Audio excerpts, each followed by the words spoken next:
So yes, my name is Michael Smith, National Consumer Education Manager of Janome, Canada. So thank you once again for coming into my sewing room and sharing the Janome love with me.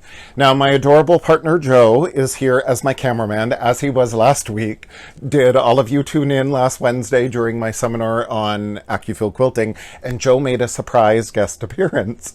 Oh my gosh, I have watched that a million times. Now I asked Joe would he turn the camera around and give a proper hello, but he's concerned he needs a haircut, which I understand. And now clearly I don't need to worry about that. I gave myself a haircut yesterday, so I'm good to go. But Joe says hello to everybody, and thank you very much for acknowledging his hard work and making this all possible. I love having him as my cameraman.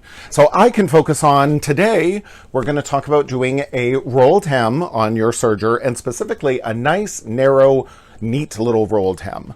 So I'm going to jump right into it. So today I'm demoing on the AT2000D Air Thread Serger, but consult your manual, consult your fabulous Janome dealer, and see that maybe your serger is able to do this 2-thread narrow rolled hem.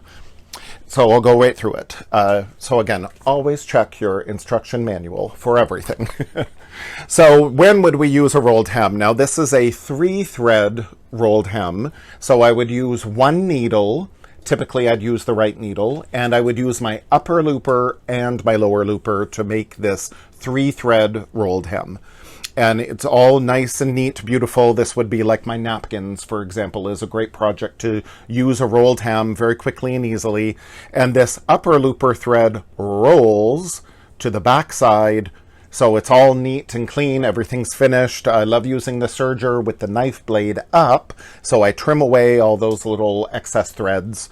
So beautiful. So that's when we would use a rolled hem on our napkins.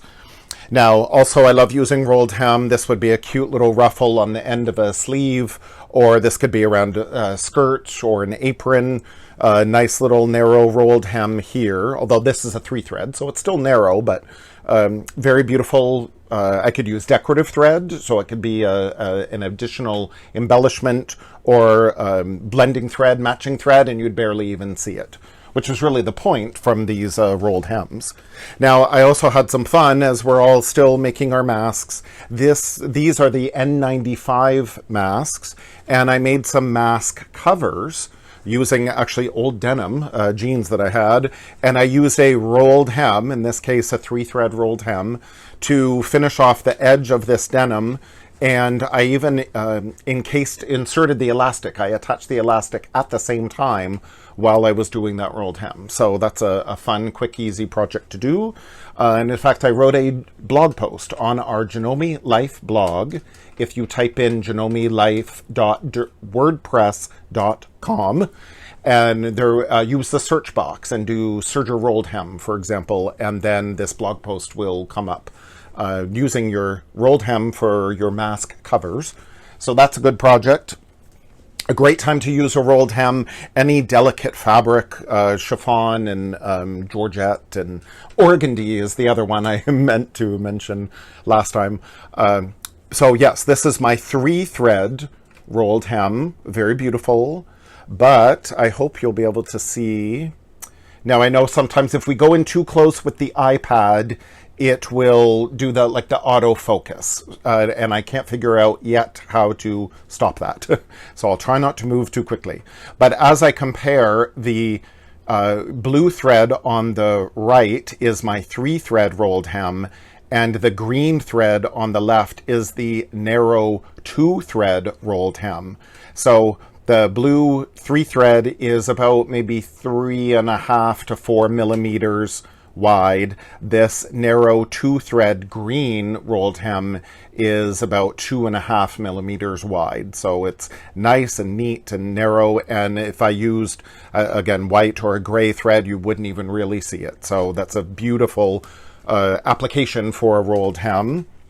Now, how about this as a cute application for a rolled hem? This adorable little girl's pullover with this ribbing and this little delicate 2-thread rolled hem with a variegated thread there's already, so many beautiful serger threads out there. So variegated thread in the looper, upper looper specifically, and then even leggings to go with it. So, I mean, how adorable is that?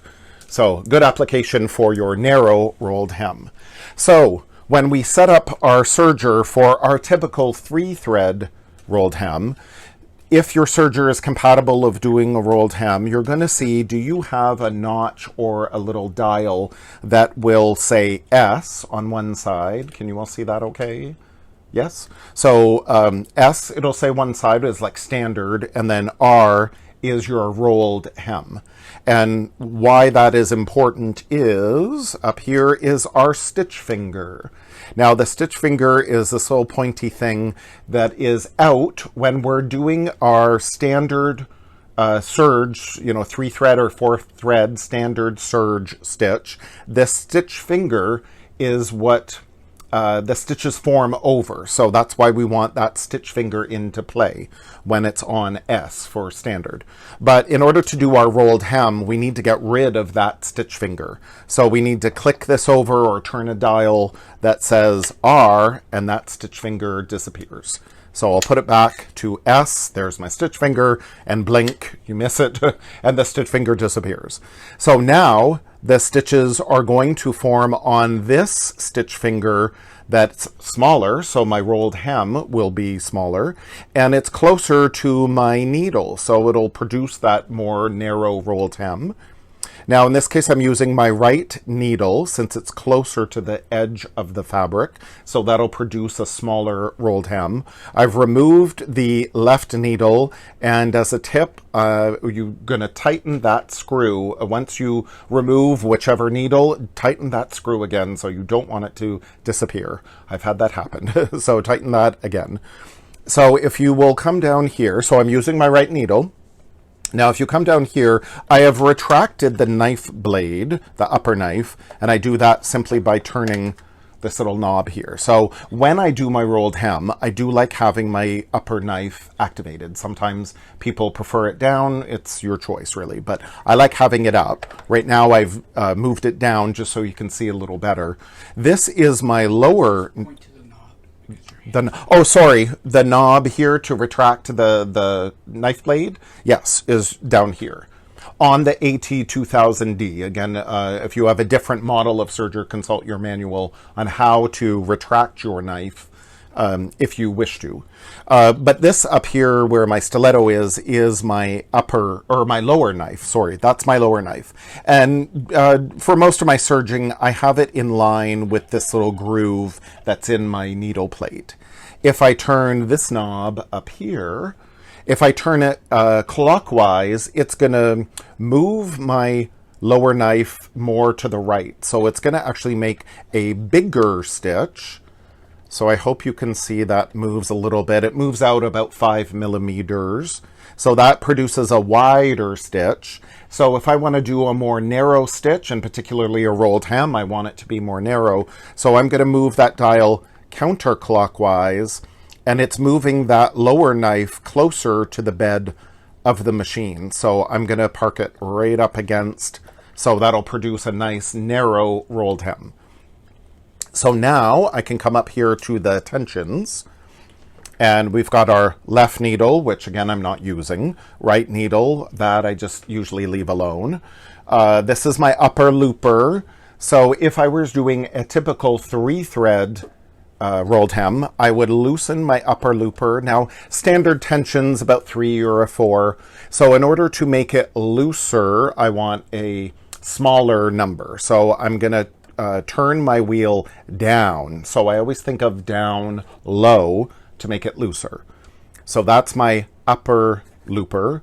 My lower looper that's next to it, I want to tighten. So again, when I think of how do I turn my tension dial, I go up tight. So then I'll just turn it to an 8, for example. Now, always do your test samples and figure out which settings work best based on the thread you're using and based on the fabric you're using. So I've got a looser upper looper, and I got a tighter lower looper. And if this is my upper looper and this hand is the lower looper, and they meet in the middle at the raw edges here, by loosening the upper looper and by tightening the lower looper, then the tighter lower looper pulls that looser upper looper around to the back and rolls it over the edge of the fabric, hence the name rolled hem. So again, experiment with your fabric, but those are good suggestions for when you're doing, again, your typical 3-thread rolled hem. Now, because I'm using this fabulous AT2000D air thread serger, I have an additional adjustment I can make on my lower looper. I have this little button down here, this dial, that goes from standard, STD, to tight. And that is a pre-tensioner of my lower looper.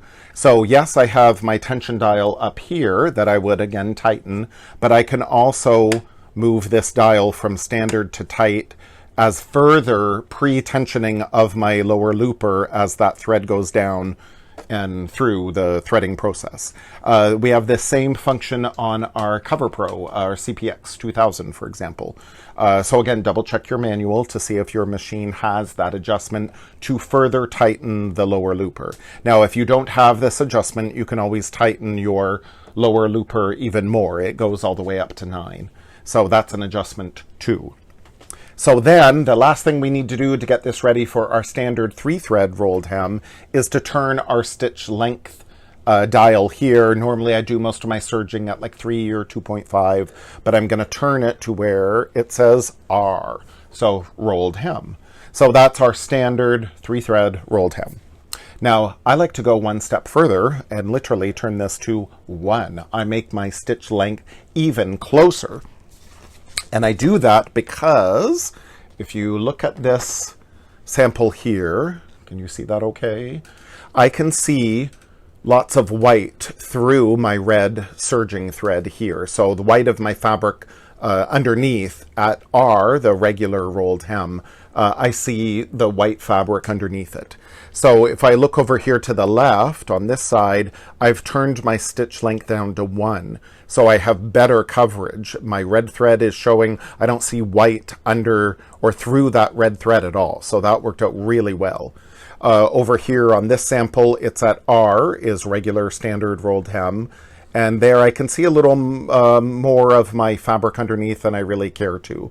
So I turn my stitch length down to 1, and again, I've got better coverage, but I can still see a little bit of my fabric underneath that I don't really like. So often what I do is I just go through one more time. I just run it right through the serger again, and that'll cover that a little better, so I don't see any of my fabric showing through. Now, I would also typically use thread the same color, the matching, so it would show less. But in this case, if I wanted that contrast thread, fine. And I would just go through one more time, so it would have better coverage.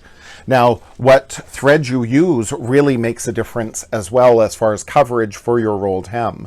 Up here, I hope you can see, the thread, the white thread that's on your, let's see, it's on your right side, is our typical serger thread. This is actually our Madeira Arrow lock thread, which I really, really love. So you can check with your Janome dealer if they carry the Madeira line of thread. And this is Arrow lock polyester serger thread that I use the majority of time. Now on the left, the blue is Madeira Arrow flock. It's got a little more texture. If you can see, it looks a little thicker. It's still a very fine thread, and it moves beautifully, but it's a little lofty. It's got a little bit of stretch to it and covers beautifully. Now, you may be familiar with the term woolly nylon, and you may look at that thread and think, oh, that's that lofty, fluffy thread like woolly nylon. Well, it is similar to it, but this is polyester. This is woolly poly, which I actually prefer over the nylon. And again, it's just personal preference, but I find this behaves a little better, stands up a little better. I can iron over it beautifully. It doesn't scorch, it doesn't melt. Now, you don't want to park your iron over it, and don't turn up your iron too high, of course. But I find I press it and no problem. So I prefer to use the woolly poly, as it were, this Madeira arrow flock. And it, again, for my rolled hems, it covers beautifully. So there's lots of great thread out there. Again, consult your Janome dealer and what threads they have to help you with your rolled hems. Now, let me bring this back. So typically I would use this fluffy arrow flock thread in my upper looper if I were doing a 3-thread rolled hem. I'd use it in the upper looper for sure, and I could use it in the lower looper if I wanted as well.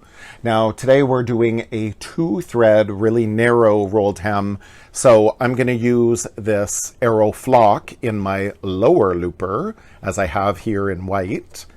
And to do my 2-thread narrow, I'm not going to use my upper looper at all. I have no thread here whatsoever.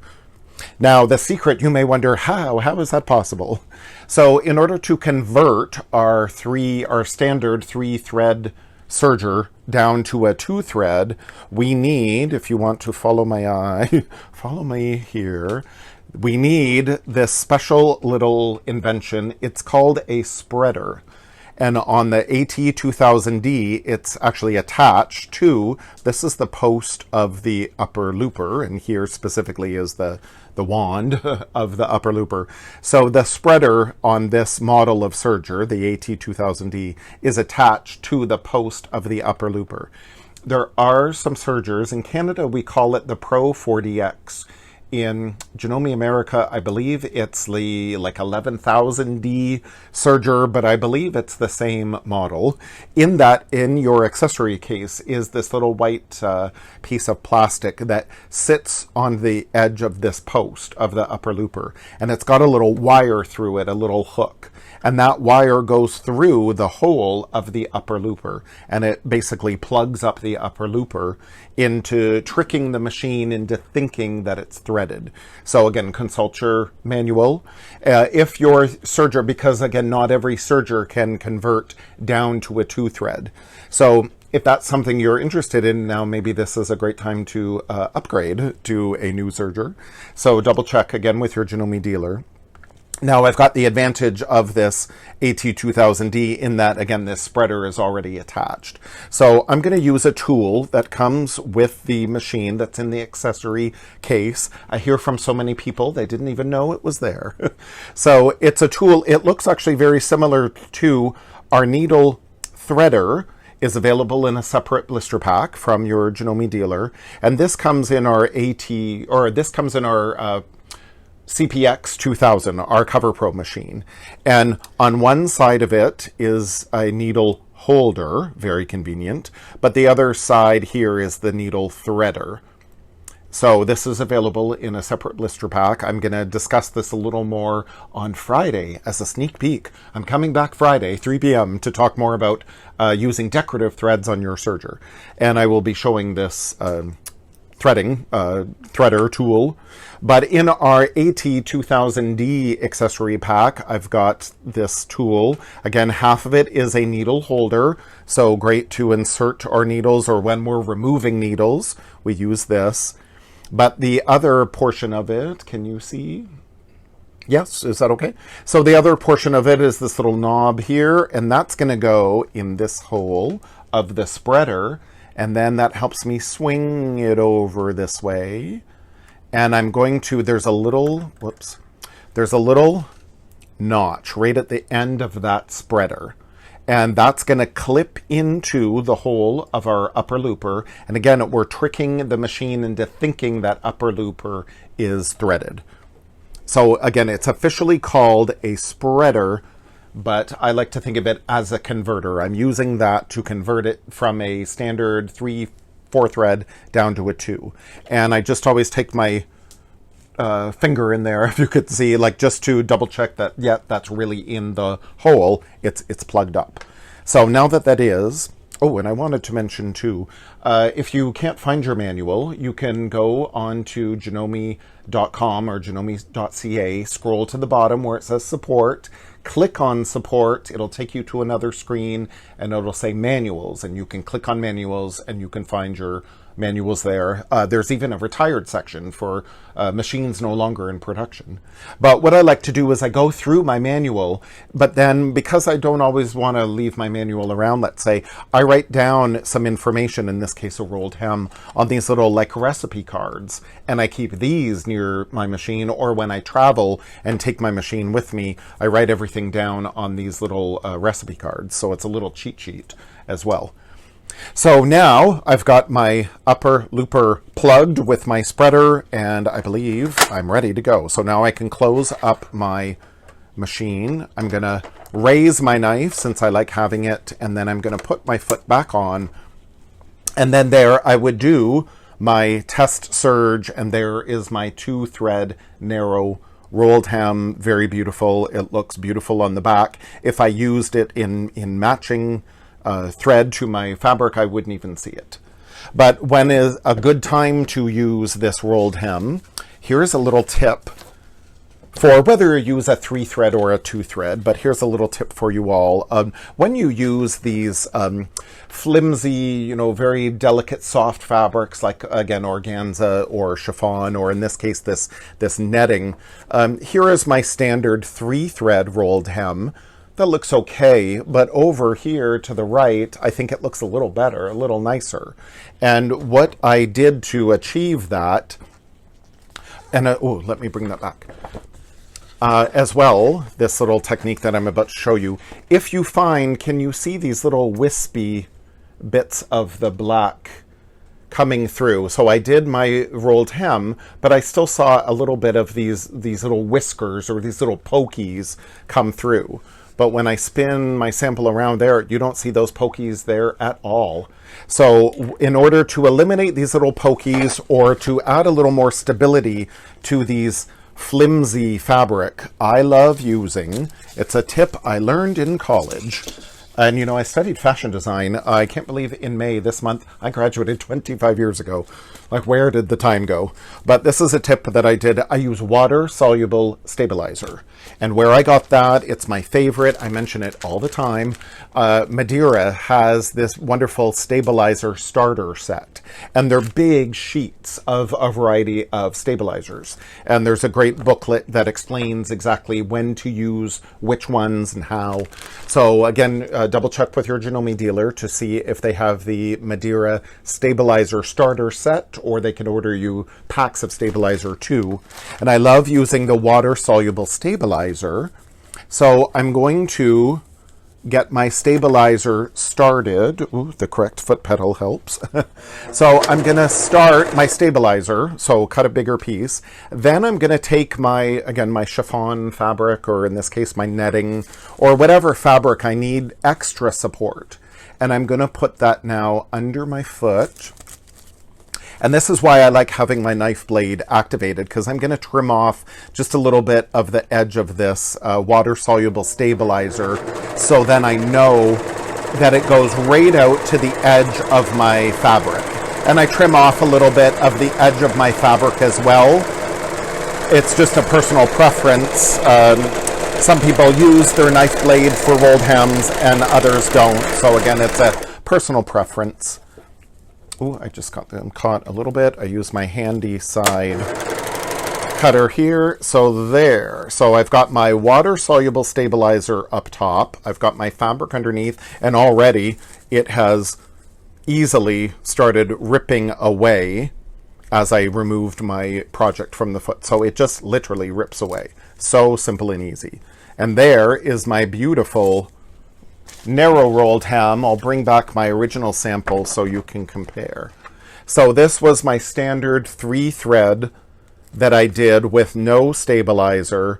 This white narrow 2-thread I did using the stabilizer on top of this fabric to add a little extra support. So which rolled hem would you prefer? Definitely I would like that. Now, when else can I use this? I loved using this Serger thread. We can just go on and produce miles and miles of this narrow Serger cord. This is something else I did in college. My instructor showed us how to make like a similar chain like this by hand. And she would just get her hands going, almost like crochet, I wonder. Like it just, her hands would move a mile a minute to make a similar chain like this. Again, all by hand. I thought, oh boy, I could use my serger. Our sergers stitch on average about twice as fast as a domestic sewing machine.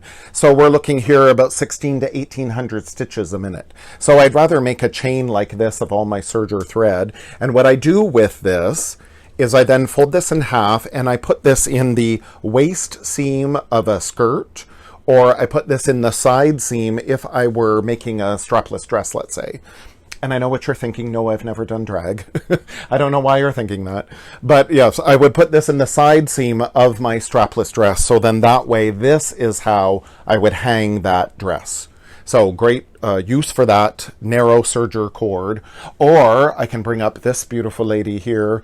I made the straps out of her dress with the narrow serger cord and did the little ponytail tie, and then I made this beautiful cape using the rolled hem. So again, super simple and easy. So how fabulous is that? So any questions, any concerns? No? Are we all good? Okay, fantastic. I hope we're good time-wise. I really tried. So wonderful. Thank you all for joining me. Again, double check with your Janome dealer. Again, here in Ontario, many dealers are starting to open up where you can call and shop by appointment. So again, you feel like a rock star. So I think that's fantastic. So double check to see what your local dealers are doing. Many, again, are still doing curbside pickup and shipping to you. So make sure you check in with them.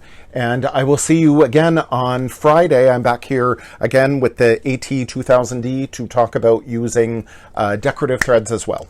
So enjoy your day. Thank you so much for joining me. Thank you. Bye. One question. Sorry. How does that machine work when changing fabrics? Changing fabrics? Oh, no problem at all. I would just... yeah, well, again, you may have to adjust your tensions based on your fabric. Can you quickly show the stabilizer packaging? Oh, yes. This Madeira stabilizer, it's so funny. Joe has said to me before, like, wow, you mentioned that a lot in the various live presentations I do with Janome Canada and our other Instagram page, the Janome HQ. I mention this stabilizer pack a lot because it really is good. The sheets of stabilizer, there's 12 different kinds. A couple of different kinds for each category of tearaway and some iron-on, and again, water-soluble. But they're really big sheets, about 2 feet. So that really gives you a lot of stabilizer to experiment with. So definitely I recommend it. And I liked having the little booklet, so it explains when to use each. Arlene asked, what about corners? Oh, yes, corners, very easy to do. Now, your manual will explain how to turn corners as well. In the case of my napkin here, I just went off each edge. So I serged, I can demo with this little bit. Whoops. So I'll just do... Oh, maybe I should have started closer to not take so much time. But to do my corner, I ended off, I came right off the one side. And then I go back on the other. And I leave long thread tails, like when I start. And then I thread up a tapestry needle. I could even just take that one. I thread up a tapestry needle or a darning needle with a really big eye. And then I thread that chain through, and then that buries it. Then I thread it back through the previous row of stitching that I did. So then I take it back, and then that finishes off the corner very beautifully with no raveling. Or I can go, as I do my corner, I don't know, Joe, if you can come in really close for this. As I come to do my, the right foot pedal helps. I have about 3 foot pedals under my table. So as I'm doing my corner, I can go right to the edge And I don't know if you'll be able to see because you really need to get down here. But basically what I do is I come right to the edge of my fabric, and when my needle is right on the edge, I raise up my needle and raise my foot, and then I want to wiggle my thread off the stitch finger. And I don't know if you can see that way. It's so hard to see because, yeah, I know, I'm sorry. But like literally, you really have to be right over this.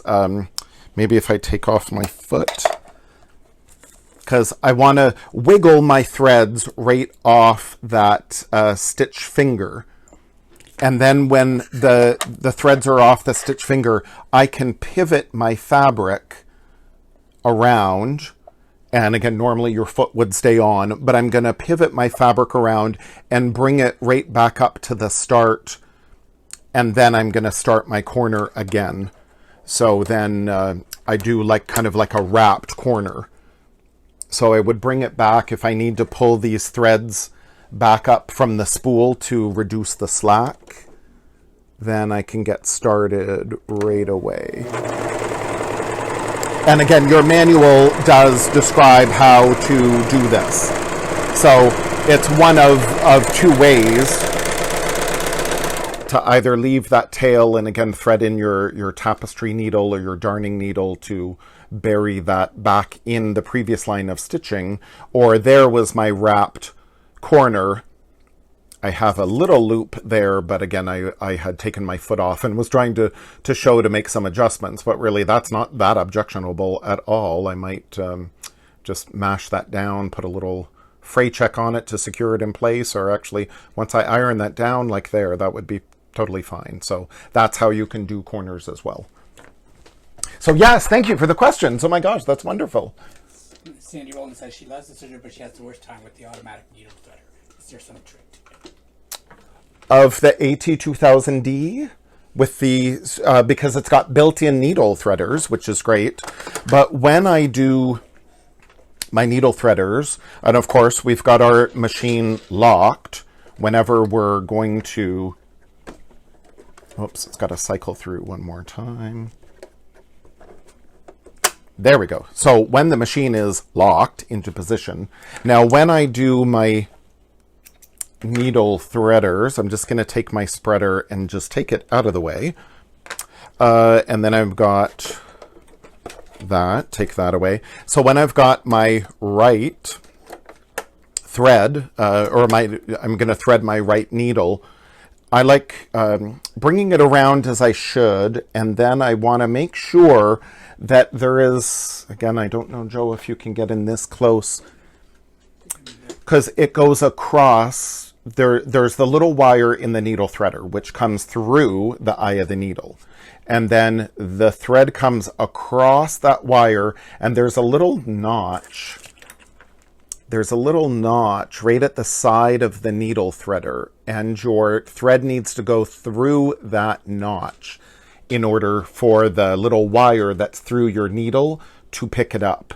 And I like having my thumb over, my thread is behind my thumb here at the side. So I hold the thread there in a straight line across from where it is caught in that needle threader. And then a lot of people want to push up from the needle threader here. It really does make a difference if you instead push up the needle threader from the side lever, the lever at the side. And then that'll help pull it through. I didn't think it really made a difference. I would try to just push it up from here, but it wasn't the right amount of pressure kind of thing. So by using it at the side as it should, will definitely help. And then there I can pull that through. Now, also depending on the eye of your needle, depending on what needle you're using, if it's a really small eye, then that's why the needle threaders on any of the machines may not work so well, because if it's a smaller eye and that wire is coming through the eye of the needle, and then what thread you're using too, maybe you're using too thick of a thread and then it's not wanting to come through as well. So there's many different reasons why the needle threaders may not work. But try that little trip of making sure it goes through that little notch and holding it off to the side there. I find that really helps. So yes, are we good? Okay. Thank you so much for your questions. That was awesome. I was ready to say goodbye, but this is exactly why I love this interaction. So we can still, again, learn and share the Janome love. So again, I will see you all on Friday. So if you have any more Serger questions, I'll be back on Friday to talk about how to thread some of your more difficult threads, decorative threads, thicker threads, and then I can answer more questions then. So thank you all for joining me. Enjoy your afternoon. Bye.